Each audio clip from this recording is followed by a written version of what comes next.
Breaking news. আর কতদিন চলবে এই লোডশেডিং? কবেই বা কমবে?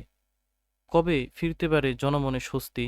লোডশেডিং কবেই বা কমতে পারে? এর বিস্তারিত সম্পূর্ণ থাকছে ভিডিওটিতে। চলুন আমরা বিস্তারিত জেনে নেই। গ্যাস ও কয়লা সংকট এবং এলএনজি টার্মিনালের ত্রুটির কারণে দেশজুড়ে লোডশেডিং রেকর্ড পরিমাণে বেড়েছে।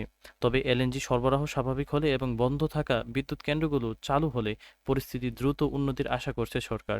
শপিং মল ও দোকানপাট রাত ৮টার মধ্যেই বন্ধ রাখার নতুন নির্দেশনা জারি করা হয়েছে। নতুন সরকারি সিদ্ধান্ত ও স্বস্তি ফেরার প্রত্যাশা। দোকান ও বাজার বন্ধ। বিদ্যুৎ সাশ্রয়ে সারা দেশে সব শপিং মল, মার্কেট, দোকানপাট রাত ৮টার মধ্যেই বন্ধ রাখতে বলা হয়েছে। বিলবোর্ড ও আলোকসজ্জা।